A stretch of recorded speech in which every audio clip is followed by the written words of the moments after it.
Hello, everybody. If it's Wednesday, it's Warhammer. It's a late night show. I'm on the road. Tom had a bunch of stuff today, but as always, we're not going to miss a week of Warhammer Weekly.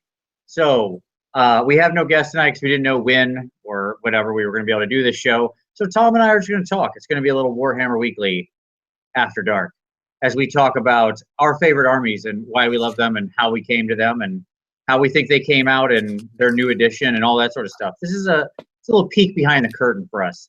How you doing tonight, Tom? I'm doing pretty well. Hello, friends. Yeah.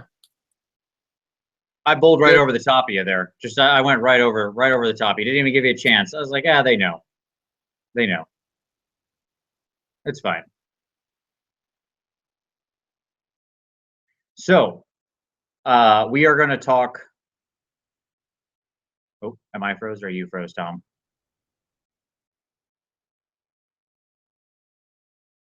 Good start to the show. All right, I'll keep talking. Oh, there we go. Are you back?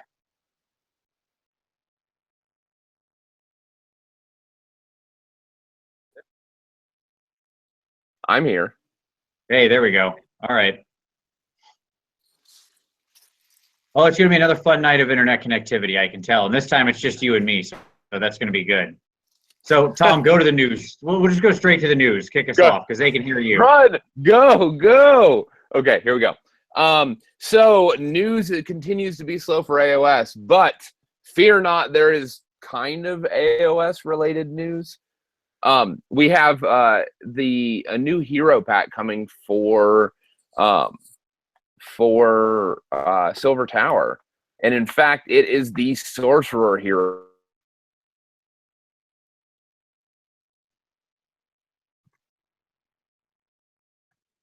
Sorcerer Lord, the Skink Star Priest, the Grey Seer, the Knight Heraldor, which I wouldn't consider him a sorcerer, but whatever, and the Sorceress. Bundled together, 45 euros. What do you think about this, Vince?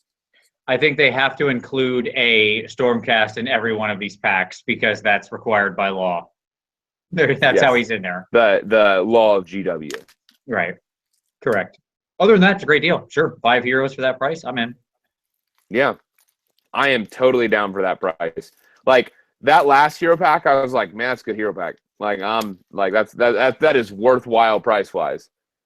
And then this one drops, and I'm like, okay, even better. I'm more in at 5 euros for 45. Yeah. Relatedly, GW caught on to the fact that people want heroes for Silver Tower, and so there's going to be a card pack coming next month. 44 heroes, the 44 heroes from the app. For bundled, it's going to be about 20 euros. So I'm in for that too. That's a good idea. I agree. Like having the cards is honestly super useful.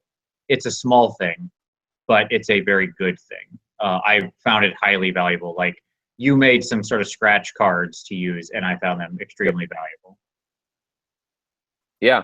I'm glad that what I spent 2 days doing, they figured out that they can actually do probably better, probably faster, and make a profit on it. So I'm glad they figured that out. It's pretty good.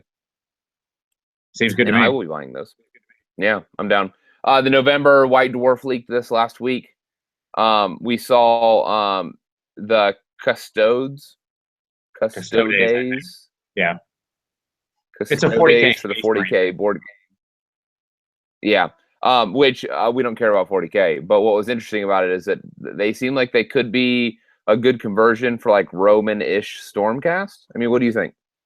Yes. Well, here's the funny thing. If you look at the picture, which I can't share because my computer will die on this internet connection. But if you look at the picture, the like leader of the group is the Dark Oath Chieftain, just in Space Marine armor. But it's that guy.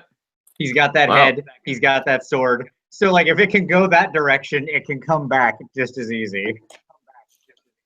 Totally. I'm down. I'm in. Yeah. They're using that sculpt. Cool. So, that's pretty sweet. Yeah. And then potentially we've heard a rumor of Blood Bowl dropping on Black Friday. So, yeah. Oh, speaking of Black Friday, another news piece that's related to Blood Bowl releasing on Black Friday. It was announced. The one dude, is it Adam? Maybe, I don't remember. That runs Kingdom Death. Announced that they are going to be relaunching another Kickstarter to do a reprint of the base game, the Monster base game. And that will launch, I believe he said, on Black Friday as well. So for those of you that have really dug kind of what happened with Kingdom Death and what that is, it seems like they are, he's at it again to do another printing, and you may be able to get in at a ground level for fairly inexpensively. That would be pretty worth it. I obviously bought several of those at Gen Con. It was totally worth every penny. They're amazing sculpts. They're so good to work with.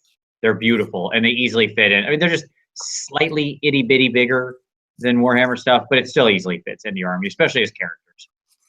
Yeah, it's like Raging Hero size, right? Yeah, basically. Yeah. Maybe a little bit bigger, but it's fine. I have to be honest, I'm probably going to back. Like I've been observing that boutique horror game from a distance. I like their miniatures. Yeah, that may happen. That may happen. I'll be honest. Well, obviously, you and I went in heavy last year on Black Friday when they were doing all their deals. Oh man, I made so much money.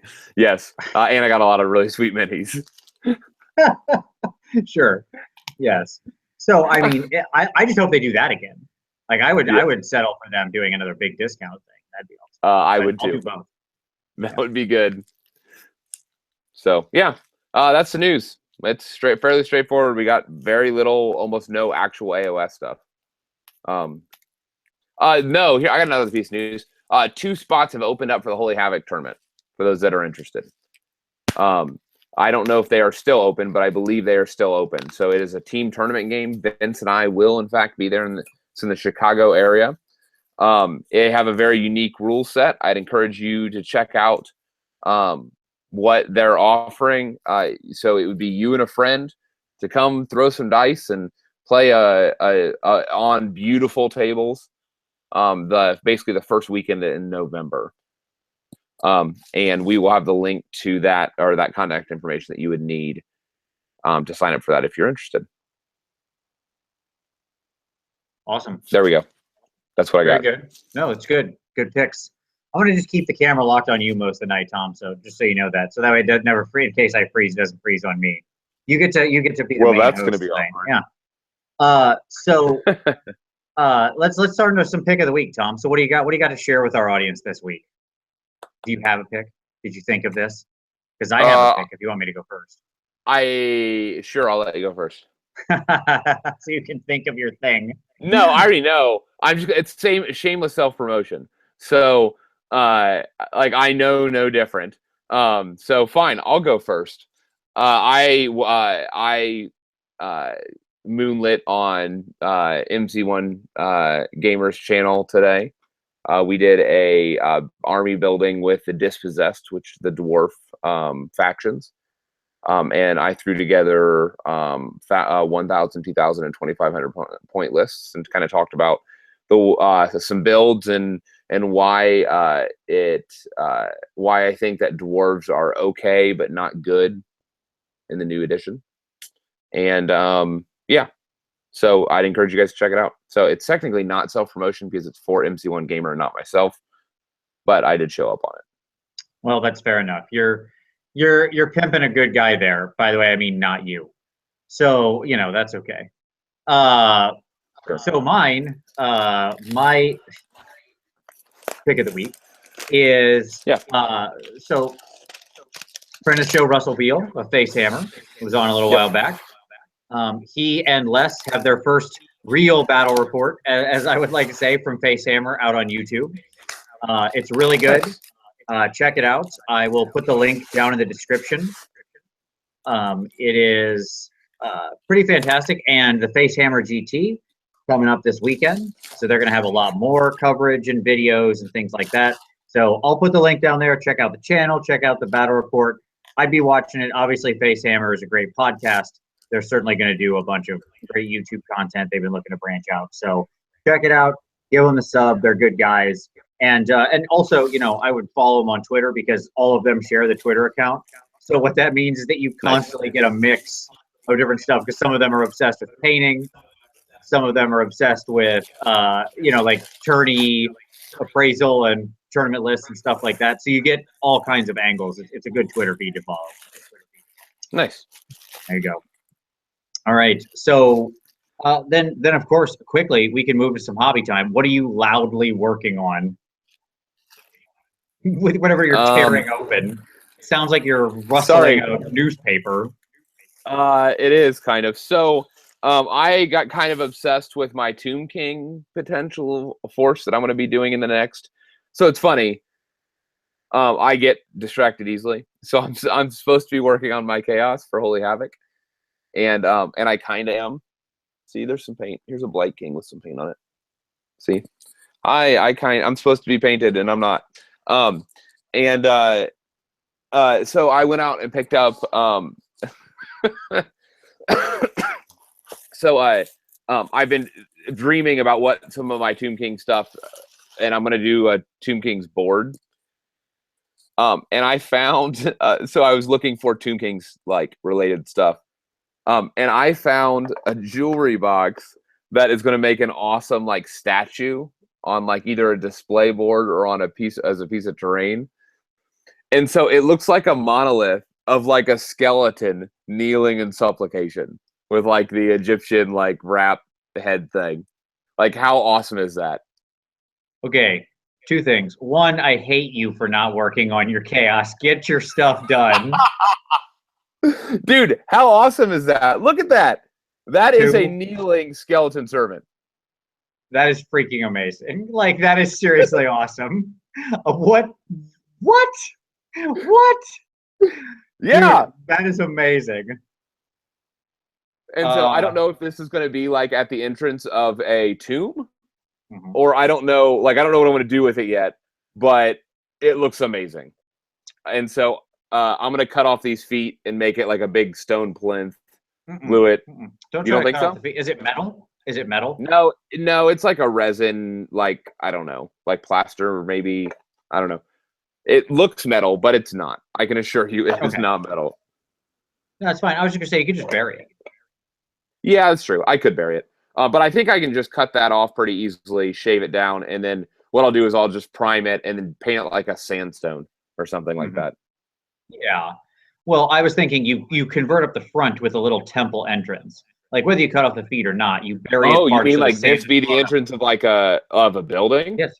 Yes. Ooh. Because all you need to do is build on a little door, right? Like it's just a little, like you can picture the front of like, the little things that come out of pyramids, right? Like that little extra arch. And that would be a sweet like pyramid going down into the sand, right? That'd be awesome. Ooh, that's a really good idea. Thank you. I'm full of them. I like that. Okay, yeah, I may end up doing that. So there you go. So I've decided that next year, I'm probably going to play Chaos through Holy Wars, which I've signed up for. Sign up for Holy Wars closed in like a day. But I'm probably going to play my Chaos through that, and then I'll start in 2017 is going to be the year of the Tomb Kings. So I'm going to paint up my Tomb Kings. I've decided to commit to doing a full-on army for Endless Sands. So I'm going to do like the full lore, the war scrolls. I want to do the whole gig, the whole deal, and send all of that to help expand out Endless Sand stuff for Tyler. And so I'm committing 2017 to the year of the Tomb Kings. So, well, given you'll get distracted by February, but I appreciate the thought. I dedicated a month and got a couple thousand points painted, but I can see where you'd give a whole year, but that's fine. Yeah. That year will become 3 months. Hey, we'll see. All right. So that is a seriously awesome statue, and there are going to be questions down below. I can see them already of where you got that thing. You just better prep that up with Amazon, but I will find the link and I will share it. And it was like $20 or $25 or something. It's supposed to be a jewelry box. That's super sweet. Yeah, that's cool. I'll give you credit, man. That's amazing. I love that. That is super awesome. All right. So speaking of TK and armies, we have a shared love of that one. We don't have a huge overlap, honestly, on the armies we love. That is one of them. You tend to like all of the things I hate. Yeah. So I thought that would be a fun thing to discuss. Yeah, I mean, it's true. Like, almost down the line. So I'm going to have you start this off, Tom. We're going to talk about what our favorite armies are, why we got into them, and how we think they're doing now in the Age of Sigmar. And you're going first, buddy. So what is your favorite army? Why? How'd you come to it? And how do you think it's doing right now in AOS? And what would you want to see for it to make it better? High Elves. High Elves are my favorite army. I came to High Elves because I've always been an Elfie player. I have been. It's in my blood. I don't know. I love the magic, the sword and sorcery, like the blend, the art, the beauty. Like I like all of what's happening there within elves. The haughtiness, the superiority, all of it. Like I like the whole package of everything that elves represent. Basically everything. I've always had a passion for elves. For Warhammer elves specifically, I really, in playing Warhammer Online, my main character, at least starting out, was an Archmage, and I loved it. It was a blast. My wife played a Swordmaster, and yeah, it was good. I'm a huge fan. And so when I started kicking around the idea of playing the tabletop Warhammer, the elves were a natural choice. It's funny, like when I played Mordheim, I wanted to play an elf army, and there just wasn't, like, you couldn't play high elves. And so, like, I had an elf ranger, and I thought that was a big deal for my hire. Like, it was the only one of the only Mordheim figs I still have floating around here is the elf ranger. And I went out and bought him, when I was a kid, because I was like, man, I can't have an army. At least I'm going to be able to hire this guy into my force. And I even played like Reichland, so that Reichland was the one that had the best archers, right? Yes, correct. Like the shooty, yeah. That's who I played because I wanted to play an elf force, and they wouldn't let me play an elf force, so I played the next best was humans with bows. So when I finally bought into the tabletop, high elves were a natural grab for me. I collected like 15,000 points of high elves in 8th edition, and about 600 points are painted. No, that's not true. I do in fact have more than 600 points. Not a lot more, but I do in fact, because I have a couple phoenixes that you painted, and then I have I have 50 infantry and a couple heroes painted.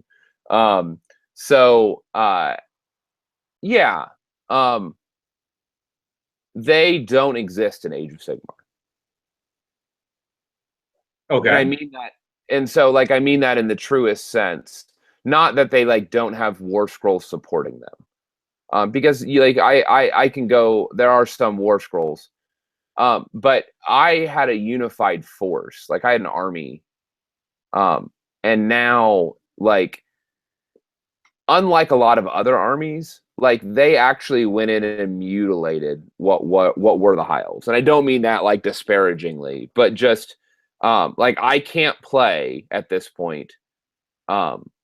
I can't play my Sisters of Avalorn. I have a big block of 20 Sisters of Avalorn with the Handmaiden and Alariel, and I can't field them anymore because in the compendium, the Handmaiden is there and Alariel is there, and technically the Sisters of Avalorn are there. But what's happened is since they got moved to Wood Elves, there's no longer points for them if I'm playing a match play game. There's no longer points for them, and so like none of the heroes work because they've changed names. And so like the things that I can buy, like the Handmaiden, all the synergies are gone because they've been ripped out. The same thing with like the Sky Cutters. I have like 5 Sky Cutters sitting on my shelf that I haven't opened. And the problem is that the Sky Cutters, all the synergies with like the Lothran Seaguard, the things that visually are matching, are identical. None of the keywords work anymore. All that's been ripped out. I can't put a hero on a Sky Cutter anymore, and I can't field it with Lothran Seaguard because there's no synergy there. None of the command abilities work. None of that works anymore together, even though like the models are still Seaguard riding around on those stupid chariots. So I just like the things that I want to build and play, I can't do in match play because it's been taken away. And keywords have been changed, and tournament organizers aren't allowing those synergies. And so I'm sad. I mean, like I can grab my dwarves. I did a show on dwarves today, and no matter what I think about how good dwarves are or are not in the meta, the reality is that I can play my dwarves. I can play them with all the heroes, and even the siege. I can still field it, and it's not too detrimental because most siege you're not your command abilities like that isn't going to affect gameplay. But now, it's do you very think it's different. a matter of? Is it just a matter of this current moment? Like, does it bode well for the elves in the long run because a lot of that stuff will end up getting built out, or do you honestly believe that a lot of it will not ever, and it just sort of there are parts that will never connect in the matched play world in the way you would want them to? So what I would say is this: I think some of it we're never going to see updates for, just period. I just don't think we're going to see updates for some of it, and some of it I don't understand even what an update would look like. Okay. And so, like, let me give you an example. The Swift Hawk agents. Sure. Okay? Which is the Sky Cutters and that stuff. Sky Cutters, Tyrannok chariots, right? Shadow Warriors. You have truly 3 different aesthetics in those models. There's no unifying visual link between the sea guard that are riding on the chariots, the normal old aesthetic elves with the cone helms riding in the Tyrannok chariots, and the Shadow Warriors, which look like neither of those other 2. And then if you put the champion, the only hero in there, he has a big like fish helm and fish sword and trident. So I don't even know what an expansion for that faction looks like because I don't understand the aesthetic of what's going on there. I mean, well, it would clearly need to be broken out, but it feels like one of those things that you could just pick one of the aesthetics and make all of it. Like Shadow Warriors could be manning the chariots, or Shadow Warriors could, in either case. Right? Yes, but that's what I'm saying. But what that says to me is GW threw all those things together. There's no way that they're going to build out a new aesthetic, that's going to combine all of that. Like that's not because it's 3 independent, unique visual looks. Yeah, it feels almost like the overflow, the sloosh that everything kind of flowed into, right? That didn't have a home elsewhere. Yeah, they had kits, and they needed the kits to come together. So the irony is that Shadow Warriors actually found their way into our Mordheim list of the Lothern Seaguard. Yeah. Because we did the same thing. It's like mechanically, I could see these as being like strike people or whatever. But so they did the same thing we did when we designed the Mordheim conversion for AOS. But the problem is that aesthetically, it just doesn't match. And the things that got left on the table are the Sea Helm on foot and the Lothern Seaguard, and those don't work anymore mechanically with them. So that's just one example of what's symptomatic of the much larger picture, which is that it's dead. Like high elves as they were as an army are dead. I thought about trying to piece together like a true high elf army using like reavers and archers and elf spearmen and looking at what the highborn units were left. And I was like, you know what I need? What could make this work is the elf prince on dragon who can trigger 3 other command abilities. I was like, if I had that, there you may have enough still on the table with what's left in highborn to do this. But the high elf prince on dragon got given to the Order Draconis, the Dragon Knights, and got his command ability changed because there's no other commanders in that sub faction, and so they gave him something else to actually buff rather than triggering commanders that didn't exist. Right. And I'm like, okay, well that doesn't work. And so I really tried to figure out something that would work synergistically, and I really had a hard time finding something compelling that's not just running all Phoenix Guard and Phoenixes, because that's what's inevitably going to happen at this point. Is I'm going to end up like when I play High Elves, I'm going to run like 3 units of Phoenix Guard. I'm going to run 2 Phoenixes, 1 with an Anointed, or maybe 4 Phoenixes, 1 with an Anointed, and a Hurricanum and a Hurricanum and a Luminarch. And that's probably what it'll be something along that lines, because like I can aesthetically build something that converts, and that would be a fairly competitive force. Yeah, it's a tough nut to crack. I faced that force down a couple weeks back, and let me tell you what, it was the Fire Phoenix obviously never died. I did bring down the Frost Phoenix, and I blew up one of the units of Phoenix Guard eventually. But at the end of the game, I didn't have much left, and he still had a mostly fine Fire Phoenix and a unit of more or less untouched Phoenix Guard. So yeah, I'm sad about Hiles is the answer. I don't think that as a whole it's viable, unless now again in friendly narrative play you can still run a compendium, you could still run high elves as they currently are, but nobody's doing that. Like there's no tourneys that are allowing full compendium armies that like they use all the updated scrolls. They don't give the option of that flexibility. I mean, no seems harsh, but sure. I would say certainly the trend is against that. I would accept I haven't seen it. Let me say it that way. I haven't seen a tournament pack that allows like a full compendium army without using the newest units. Sure. So. Fair enough. All right, so I'll go to my number one. I'll try to switch over. Yeah. All right. So for me, and for most people who follow the channel, they probably know this.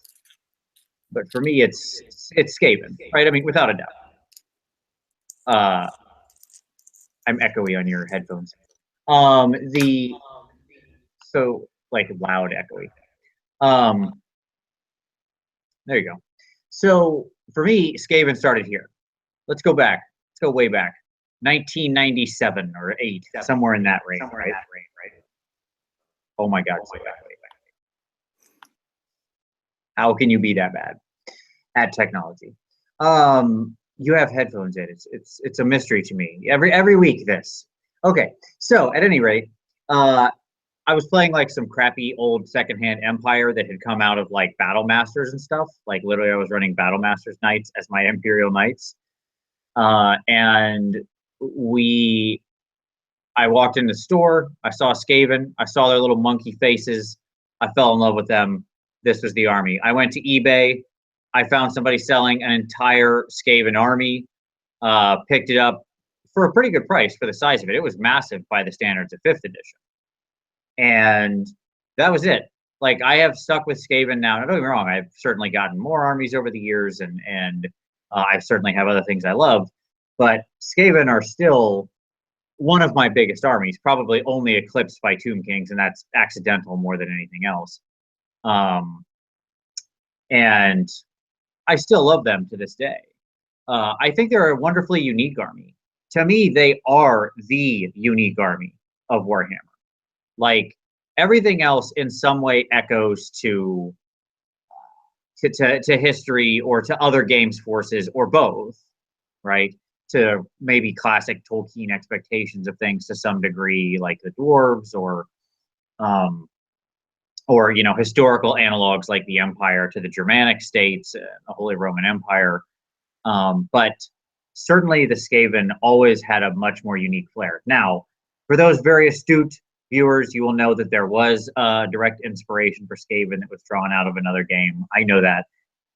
But it wasn't as a very super popular game, and certainly not a lot of people known it. And I will also say it's not an aesthetic that other games have chosen to pick up, right? Like, people have had 20 years to copy Skaven, and for the most part, nobody else does.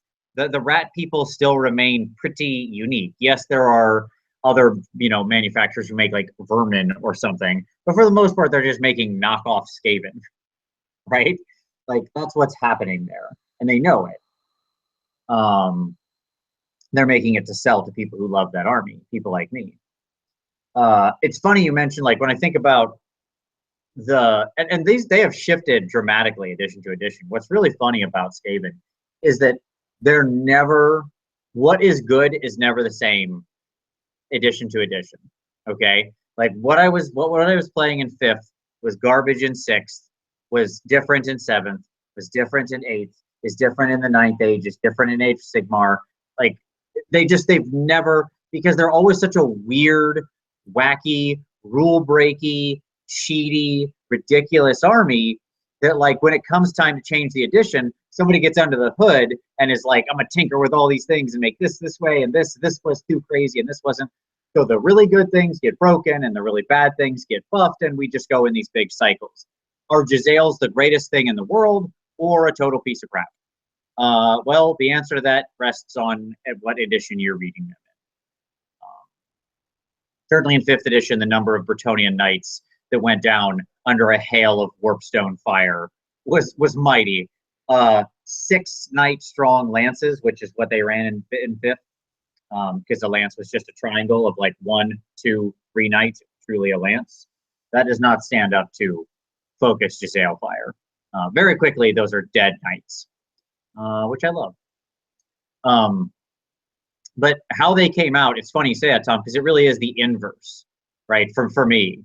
I haven't played my Skaven a lot, not because I don't think they're good, but because a lot of the lists I want to run, we tend to play fairly friendly games. I say that when I have a good friend who regularly runs like massive lists full of every cannon and steam tanks and just, you know, super buffing everything he can and just like giant blocks of handgunners. It's like the worst of the filthiest Imperial gun lines. But that being said, we still play friendly games. Like, he's also not a hard-edged player. He just legitimately likes that army. He's not trying to min-max. That's just the thing he likes. I'm not going to tell him he can't have fun. I don't care. But most people, we play pretty soft lists. And so I look at the Skyer list, which is like the one to me that is the most appealing. I've never loved Pestilence too much. Eshin isn't quite big enough, right, to build a force. So it comes down to like some parts of the Master Clan and Skyer and Molder. I like Molder. Molder's fine. I could run a Molder list. I don't like giant rats that much, and they're your battle line. But Skyer is wonderful. Skyer and Pestilence are both replete with options. But that Skyer list is just such filth. Storm Fiends as battle line it's crazy town. Now they're expensive, super expensive, like almost Varangard expensive. They're worth every penny. So I honestly don't run my Skaven as often as I could, solely because I feel like I'm not being a nice guy. Like if I run this army. But yeah, most of the options came out pretty well. It's interesting to me, especially like in Ninth Age context, what shifted and what's really good, because that sort of explains why I don't love the Skaven in the Ninth Age right now, because sort of the Pestilence stuff became really good, and I have all those units.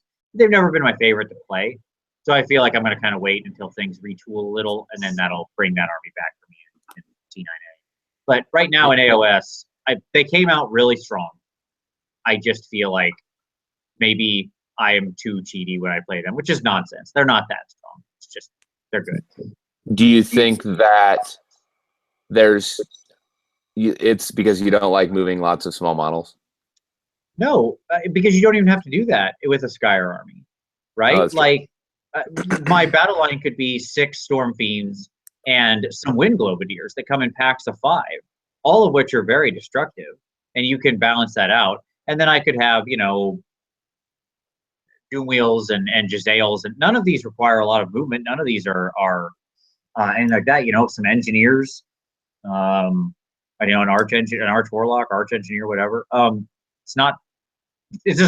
Honestly, it's a fairly small model count, incredibly destructive force. You know, some warp lightning cannons. It's not pushing around clan rats. It's really not. When you're in that pure Skyer, your battle line is amazing. Freaking Wind Globadiers are bonkers good if they don't get shot down, which, by the way, when there's like cannons and Storm Fiends and everything like that running around, who's shooting at the Wind Globadiers? Like that's bad target priority. If somebody wants to shoot up my Wind Globadiers and let my Storm Fiends pop up behind them or whatever, or get in position and unload some warp flame or open up with those rattling guns, yeah, I'm fine with that. Target away.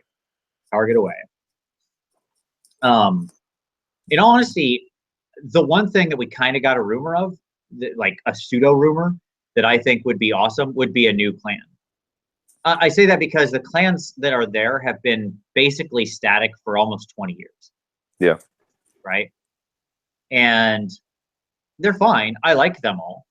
I think they all serve a purpose narratively. But I would love to have an actual new clan with a new personality and a new thing. And by the way, there are like hundreds of clans, right? Even in the old world. The four that were there in the story were just the four that were the most prominent, the wealthiest, and with the highest seats on the Council of 13. But there's no reason why you couldn't have another one rise to preeminence in the Age of Sigmar, right? Because I mean, there's Skaven are numerous beyond count in any incarnation, right? So why not? So with a new Skaven faction, would you be in? Yeah. Oh yeah. Would I buy them? Yes. Yeah. I would. It would be a weird one that would make me not want to get it. I don't know what it would be. But like, there's lots of interesting ways that they could go with Skaven, and I would say in 99% of cases, I would buy it sight unseen. Right? Like if I heard the rumor and I knew for sure it was coming, I would call my game store and say, hold back 2 of everything. I'll need at least that. You know, like it would be something like that. Sure. Absolutely. Absolutely. So here's a weird one. What if the revitalization is a retooling of Molder? Yeah, sure. I assume what would happen is we would get rid of like giant rats being the core staple and go more toward like mutant type of rats where we're actually like genetically engineering our normal rats for some purpose and things like that. Is that what you mean? Yep. And like rat bombs, like bombs strapped to rats. Sure. I mean, that's a bit sciery. I would say you do it more like you got to be careful if you're going to stay in theme. Like for Molder, what they should have is breeding. The ability to sort of, to like grow and change. Yeah. Right. Yep. If you go explosive, you're Skyer. If you go sneaky, you're Eshin. If you go diseasey, you're Pestilence. So Molder has to be almost like the Tzeentch infused one, right? Yeah. Where their power is their ability to change and react and adapt. Stuff like that. Like it'd be neat to give them unique abilities with how they interact with certain attacks or energy or stuff like that, or what they can do. Right? They could like honestly, a great way to go with them would be much like the what are they called? Forsaken, right? That was it. The chaos unit that was all that grew and changed during the fight. Yeah, absolutely. You could go that kind of direction, and that would be fine. I would be totally down with that. I'd love to see Molder expanded. Sure, because there's plenty of the weird genetic Frankenstein thing that just they randomly grab stuff and sew it together and see what happens. Yeah, there's a lot of directions you could go with that, right?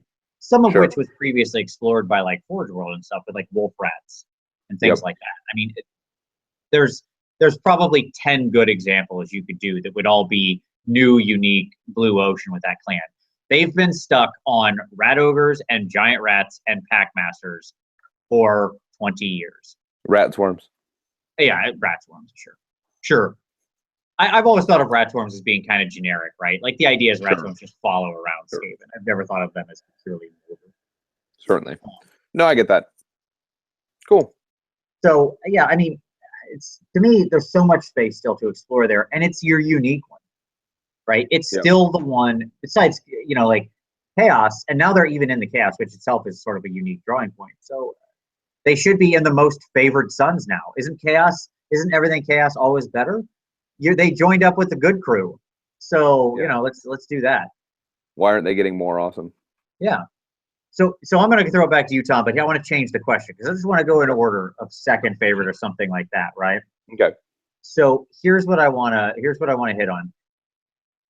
What army that you didn't, because you've collected a lot of forces like me, right? I think you have maybe more distinct armies than me. What maybe force you do have a lot of armies. I do have a lot of armies, yes. What force that you didn't love as much before that maybe like you bought them or you got them and you were like for in a brief fit of madness, right? You picked up this army that now you've actually gotten more interested in. in AOS? Is there any army that's happened with, right? Where they've actually gotten more appealing to you in the new world?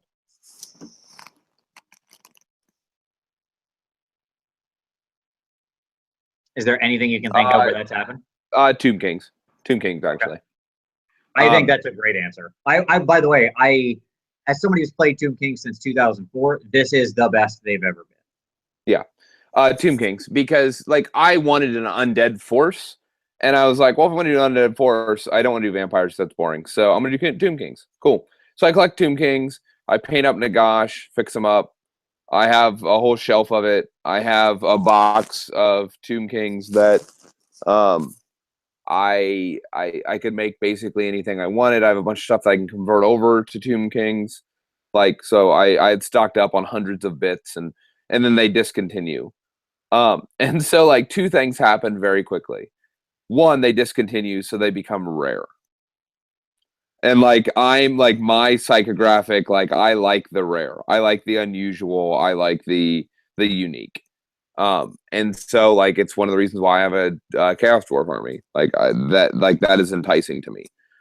And so now like suddenly one of my armies that was like a dismiss, like not a big deal, is suddenly like rare and interesting, like visually interesting, because you're not going to see others at tournaments, or you know, in other events and stuff like that. In general, you're not going to see Tomb King armies. So that's one. Two, Tyler Mangel's work on Endless Deserts, and on creating a space, is just really compelling to me. So shout out to Tyler. If you guys aren't familiar with this, he's worked on like a book. We'll have the link for Tyler's stuff below. Yep. He has a great website. Vince's army is there on the website, and there are a handful of other TK armies for the Age of Sigmar. And so I'm planning, as I had mentioned at the top of the show, that come next year, that's like TK. I'm going to hopefully make a whole desert themed board, a TK board. Like that's going to happen. And I'm going to paint up all my armies so that I can run them at events and stuff like that. So I was going to try to do a TK force for Holy Havoc or Holy Wars in February, and it's just not going to happen. I just like I recognize my painting speed, and I just don't think I can get it. Like I can paint skeletons fast, but I just like I would rather take the time and make it like very good than just bust through it. So yeah, so TK, and then the last thing. So the first one was the rarity in the tournament scene. The second one was Tyler's efforts with Endless Desert, just really reinvigorated my interest in TK and what they're doing in Age of Sigmar lore wise.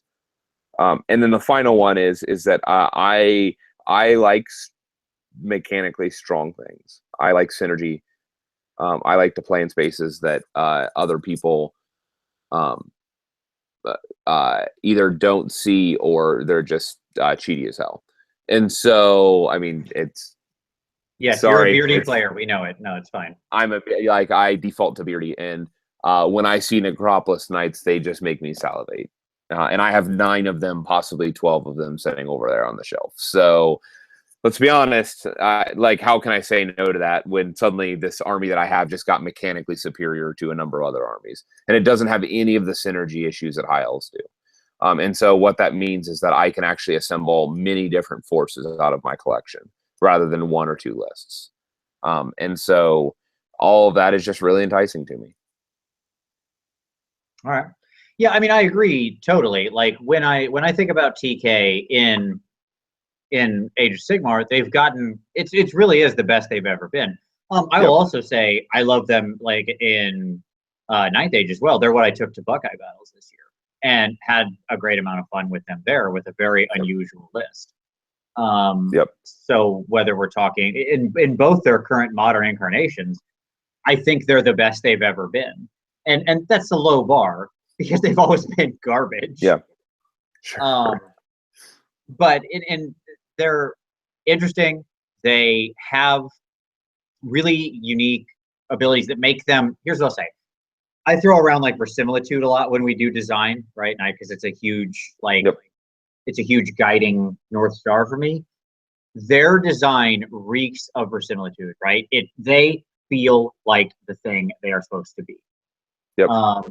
It's funny because at Warlords 2 weeks back or whatever, the person who wrote all the rules for TK and for the scrolls was playing TK at Warlords. Okay, and did pretty darn well with them. I don't remember. He came in top 5, I think. Sure. So, oh man, I'd love to hear what Russ has to say about that dead army that's not placing. So, I think that I don't remember who it was, and I apologize. I can't remember the person's name. I'm not trying to undervalue them. In fact, quite the opposite. I think they did an amazing job at capturing the essence of TK and making them competitive. Yes, there might be a couple of points things that are out of whack, but in all honesty, if you told me, like, if there was an update, if they did a points update, and Necropolis Knights went to like 200 or something, or a couple other slight changes, I don't think a lot of it's out of whack. I think I would still feel Necropolis Knights at 200. Yeah, that's it. Like, I would be like, okay, yeah, they'd still be fair. I don't think they're over whatever. I don't want to get too deep into that, but my point being is that, like, little things like that wouldn't bump me out of the army, right? Because for the most part, it's cool, it's unique, it feels right. The things have good synergies and interdependencies. Everything makes sense. It reads like it should, right? Yeah. Yep. Totally agree. Yeah. There's a lot of really, you and I have talked about top-down design before, and how I favor we tend to use it more rather than sort of a bottom-up. And the TK feels very much a good mix of linear and modular, and a good mix of top-down design, or a good focus on that. Completely agree. Yep. Yeah. So that's why I love them. I would transition into the other thing that I got that I love in AOS that I didn't love before. Beastmen is my other one. Okay. Even despite the fact that they're kind of strangely split up between like the Bray herds and the war herds, for the most part, I don't care, because I like the battle line units that are there. I don't mind. I don't feel bad about, like, I'm already in chaos. So, like, I'm happy to mix in some gore or pull in some chaos warriors. Like, I never feel bad about that. I don't feel like having a couple chaos warriors around is ever a liability. I'm happy to pay the points for them. They're a solid choice, or to throw some gore on the table. I think gore quite strong now. And the rest of the forces, again, it's the same thing. There really are crazy synergies in that army. Doombulls are amazing. Like, Doombulls just taken on their own are fantastic. Like, I would be maxing. I find I don't often max my leader choices. Yeah. When I make forces right now, but I guarantee you, I haven't gotten to really play my Beastmen in any big game yet. I've played them in a couple smaller, like, skirmish games. I played them in a couple more time AOS games. But I would be maxing out my heroes, and there would be Doombulls aplenty, because those guys they're just ridiculous. Yeah. The Gorgon came out good. Like, so much stuff translated well. It's a shame that I suppose the one thing that a few things I'm kind of sad about are weird things like Razor Gore and the Centaurs moved over into, like, Monsters of Chaos. I would have preferred they stayed in the same thing, but whatever. Again, I'm not that miffed about it, just because, like, I don't mind taking a step up into a greater chaos allegiance declaration. Sure. Because I have what I feel are competitive battle line choices to select into in that sort of match play setting, right? Now, open play, who cares? Like, I'm good. I'll slap them on the table and whatever's. Yeah. I just picked up another Doombull, actually. I have 3 right now. I picked up another model. Like, I've only, every one of my Doombulls are different. I only have one of the legitimate model. And I just keep finding other big giant Minotaurs to turn into it. So I just picked up the Bones Minotaur Demon. Yeah. Like the big one. Yep. Yeah, he's going to be my newest. Yeah. Yeah. Yep. He's going to be my newest big boy. Is there any force that you, besides, I mean, you talked about High Elves, but is there any other force you had that you feel doesn't live up to its true potential in its newest translation? Like, is there anything else you feel hasn't, what do I say, that isn't grabbing your attention? I complained about dwarves already. I spent a 2-hour show with Mitch today, complaining about dwarves not living up to what they could be. But other than that, I mean, I think what's happening is that it's the forces that feel incomplete that qualify here. And there's multiples. And what I mean by, like, so dwarves have their own problems, but they feel incomplete because they have bad battle line choices and some weird design decisions were made of how they got like how the battle line stuff ended up falling out or not falling out. And so it was terrible. You compare that to like force goblins. Force goblins, there's just not a lot of choices. Like, I have to mix them with something else, and I don't want to mix them with anything else. I want force goblins. And so what ends up happening is that I have a bunch of force goblins that, and I can't even mix in the scuttling grots from the Silver Tower, because then I lose battle line with my my cav because they don't have the right keywords. So here's my question for you. I find that with some forces, I feel really compelled to stick into like the sub faction in AOS, right? Yes. Like to stay very secondary. Yep. And with some, I really don't care. I'll mix and match freely and not be bothered by it at all. Fully agree. Okay. Fully agree. Yep. What do you think makes the difference for you in that? Because it's sort of a subconscious thing. I don't know that I've really thought deeply about it. I imagine you're going to answer somewhat mechanically, but do you think there are other elements as well? No, I think to me, aesthetics is almost more important. Okay. Like, it has to feel like what I'm fielding like fits together.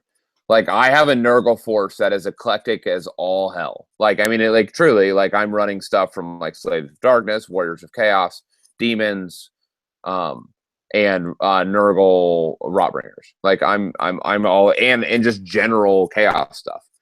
But because all of it can feel Nurgle-y, I'm down. Like, it feels right. And it feels right together, even if all the mechanics don't work. And I'm okay with that. But like, when I lay down my, but the mechanics cross over enough that it works. High Elves, for example, the aesthetics are right, but they just don't play well together. And that's part of the problem. Dark Elves seem too isolated. Like, I can't pull the units that I want into an army together, and so like mechanically, they get pushed apart. So I think it's some combination of mechanics and aesthetics for me. Gotcha. And for Force Goblins, like, if I'm going to play Force Goblin, I want an all like savagey force. Like, that's what I'm looking for with that. And none of the Savage Orcs play well with the Force Goblins, and vice versa. And so I could combine those, but it just feels like two armies at that point. And I don't really have any Savage Orcs. I just really want to play my Goblins. And so, because I want spiders and stuff like that. And so what ends up happening is that I just have a subpar force. Gotcha. Yeah, for me, I don't know. It's interesting because when I think certainly I'm really less bothered by the synergy fact, right? Like, that is to say, I don't tend to care too much. I'm willing to rely on operational synergy as opposed to printed synergy, right? And we've talked about that distinction before. I think with the Beastmen, you're right, there's a strong aesthetic thing, because all my Beastmen are Beastmen of Tzeentch. All my mortal Slaves to Darkness are Tzeentch, right? So that's a huge part of my army. But like, with my Bretonnians, I am, by all accounts, fully incentivized to mix in tons of stuff that would buff free people that comes out of the Empire, right? Yep. Like, I'm stupid to not do it, right? Yep. Stupid, yeah, dude. that's true. That's dumb. Yes. That's dumb. I can't do it.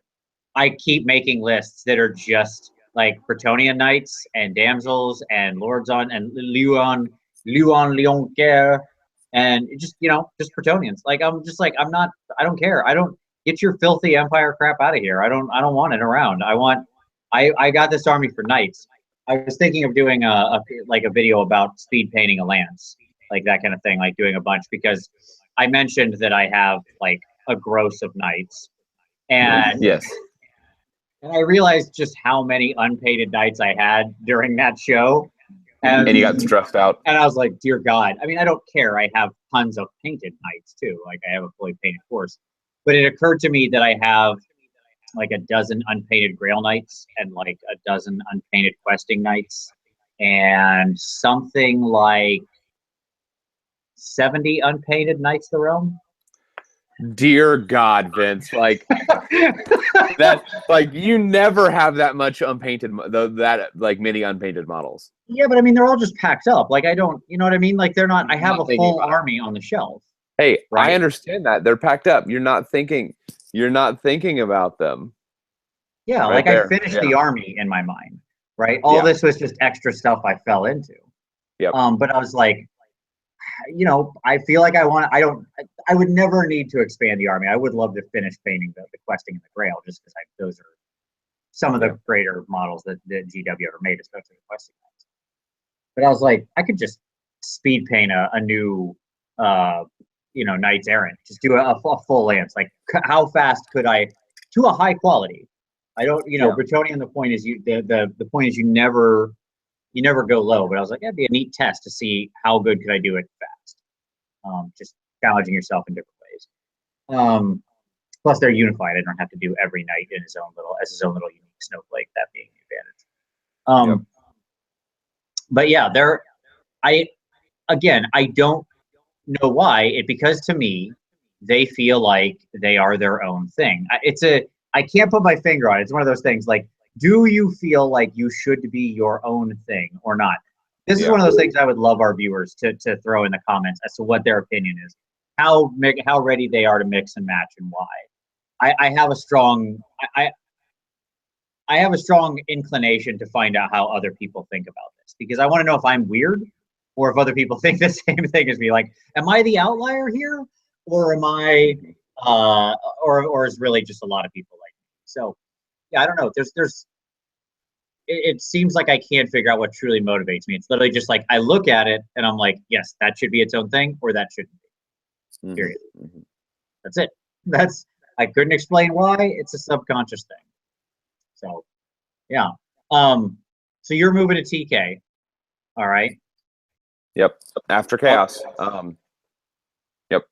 Okay. So what comes out that destroys your love of TK? But by that I simply mean as being your number one. What comes out that you are that's it? That sidetracks me. Yes, top of my list. There are two things that could come out that would be like, well, TK is going to have to wait. One is Phoenix Temple. Yeah. Because I already have a mostly painted Phoenix Temple force. Like I have like 30 Phoenix Guard that are already base coated and washed and beginning to be highlighted. So like I have a force that within 2 weeks I could probably have like fully high quality painted on the table. And I have the 2 Phoenixes or 3 Phoenixes you've done. And I have another one in the box ready to be painted. So I could have my 2 Fire, 2 Frost ready.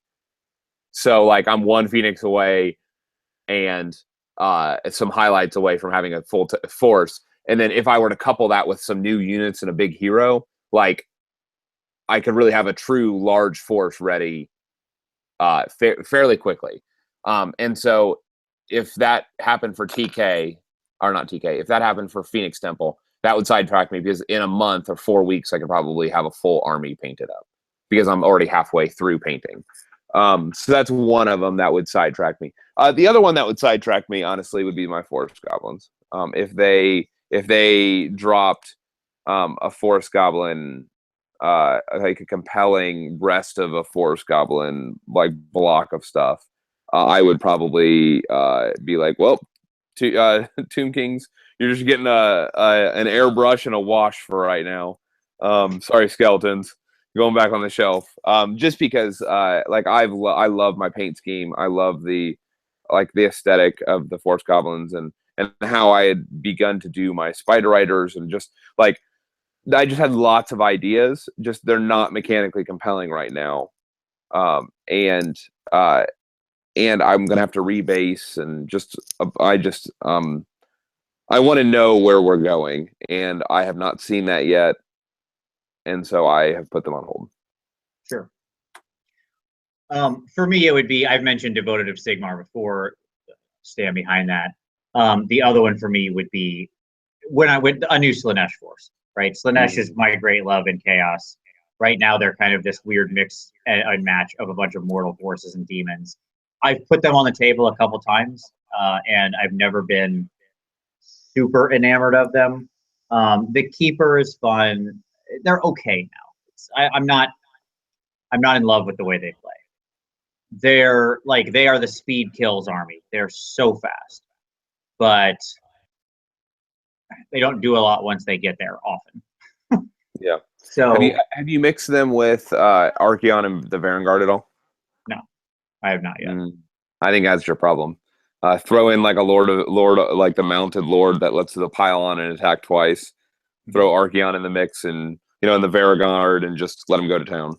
Well, remember, I tend to play 1,500-point games, and so when you take Archeon and the Varangard, because we play 4-player games. Oh yeah, that's true. Yeah. So like Archeon and the Varangard are that's your army. Yeah, like it's 1,000 points there, and you still need battle line, and you still need I have played with the Varangard, and they're super fun. They're worth every bit of that 360. All I was saying is that I think your Slanesh would synergize really well with that. Like if you were running a 2,000-point game, with the Varangard and the with Archeon. Yeah, I mean, if depending on what came out for a Slanesh or a Devoted of Sigmar, if they came out near each other, I'd probably end up going a weird way and painting them both as the opposite. Like I'd convert the Slanesh to be Devoted and the Devoted to be the weird Pleasure Seekers. Because that's the way my brain works. I can't help myself. Did you see the fan-made Pleasure Dome board game, the equivalent of the Gorge Chosen? No, but I love it. There was a fan made on the AOS fans page, a Pleasure Dome, like where you got 4 Slanesh heroes, and there was like different environmental conditions they fought involving oil, bubbles, and mud. And where's the Jello? I assume the 4th environmental condition was Jello. And they said in other environmental conditions. Good. And it was quite and it was like an evening of fun for the family, and it was like scratched out. I was like, yeah, forget that. It's probably not the best thing. It was a fun little ad. I'm sure if you guys looked up Pleasure Dome Slanesh, that's probably a bad Google. Don't Google that. Stop Googling that right now. Yeah, that's probably not a good idea. But there's one out there. If I can find the link for it, I'll post it in the comments below. There you go. So here's what I want to end on, because we got a shorter show tonight. But here's what I want to end on. What is your heartbreaker force? Here's what I mean by that. There's a lot of things, especially in AOS, where there are elements that I really love, but I don't love the way the whole thing plays. Do you understand what I'm saying? So like, what of your armies is your heartbreaker force? Do you get what I mean here? Not really. All right, I'll give you. Let me start with mine. Yeah. Okay. And that'll probably make things more clear. Okay. For me, it is my Demons of Khorne, right? So I converted this whole female Demons of Khorne, and there are things within the army. There are a couple pieces within the army that I really love. For example, I love using both my converted female Bloodthirsters, and I love Bloodthirsters in general. I think they're awesome. I love their new rules. I think they're really good. I don't tend to use Scarbrand. I just tend to use different versions of the normal Bloodthirster, right? Yep. But there are so many elements of the army that are just supremely unimpressive. Because I want to stick to the Demons of Khorne, right? So it's a heartbreaker because there are a couple elements I really, really, really love. Like the Bloodthirsters are awesome. They're just so fun and so good to put on the table, and they encapsulate everything I want a Bloodthirster to be without being broken. Like I've brought down Bloodthirsters facing them with plenty of ridiculous dumb forces just jumping on them and hacking them to the ground, right? I've lost a Bloodthirster in a game to handgunners just surrounding her and shooting her and tearing her to the ground. Sure. shivving her down. But things like the Blood Throne is a complete whiff. Yeah. I've hated it since literally it was one of the first War Scrolls I read, and I hated it with no context, and I continue to hate it to this day for the exact reason we were talking about with TK, how it felt like what it was supposed to be. Yeah. This does not at all. Blood Crushers are just weak Skull Crushers, and the point differential is not enough, right? Yeah. Bloodletters are probably better than they've been in a little while, since like maybe 7th edition, but they're still not great. I wouldn't hate them as Battle Line if I had other good components, right? These other components that I want to field, I just find underwhelming. And so it's a heartbreaker for me because I love the Force. I've converted it up. I love the aesthetics of it. And it's never going to get put on the table by me.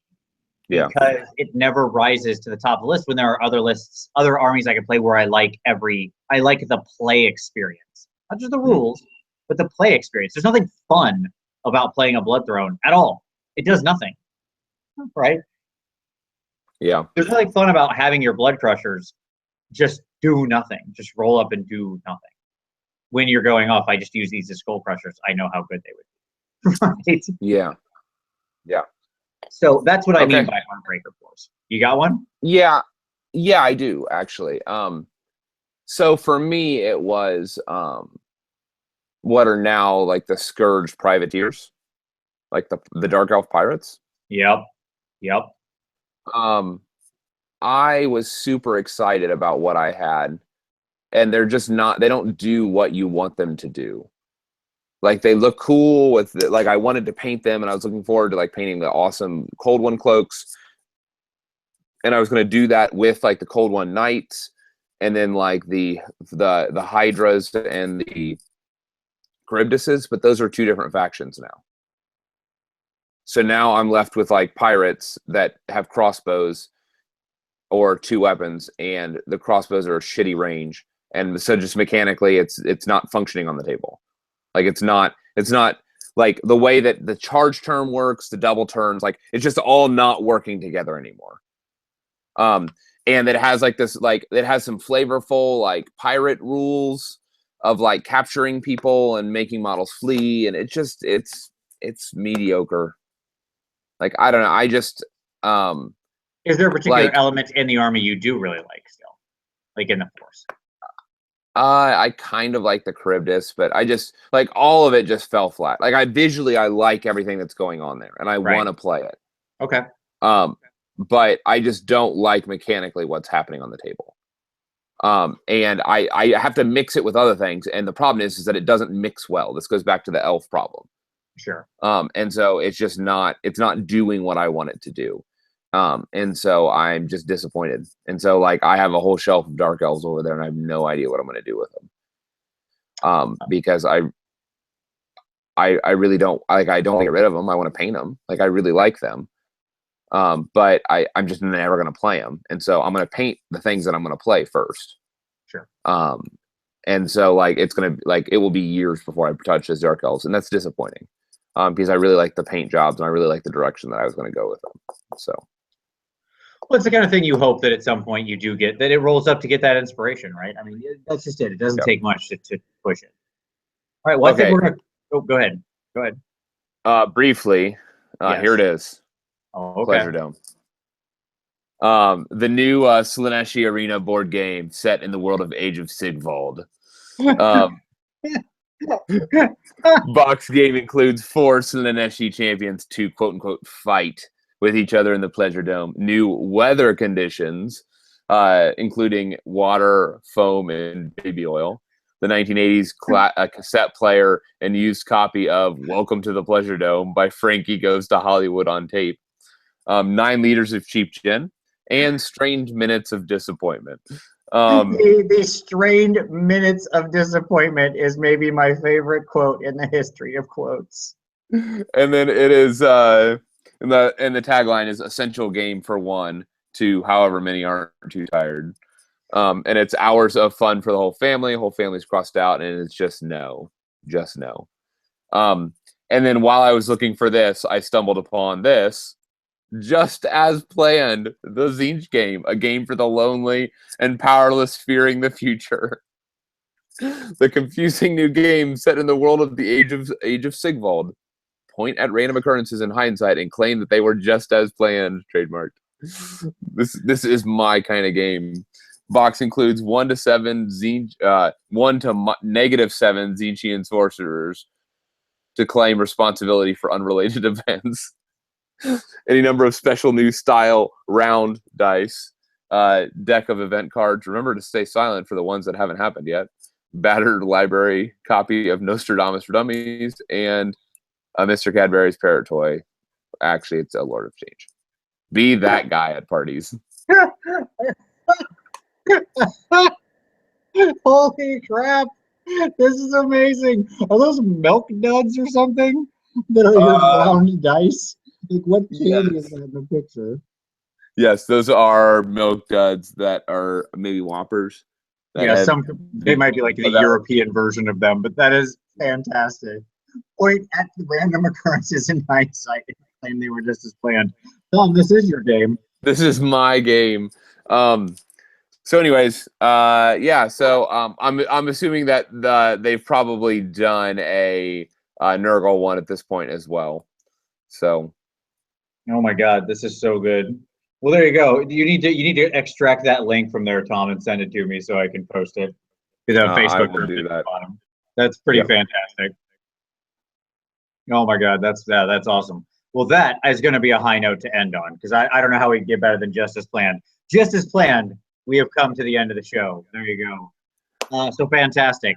I hope you all enjoyed. I really would love, share down below any of the categories that we talked about. Your favorites, I think they've come out, and what got you into them.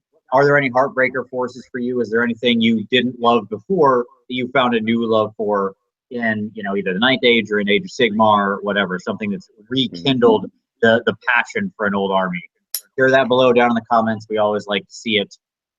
We had a shorter show this week because I'm on the road and we had a lot of busy, but don't worry. We'll be back next week with our normal format because I'll finally be back at home. So thank you all for watching. We very much appreciate it. Thank you, Tom, as always, sir. All of you out there, see you next Wednesday.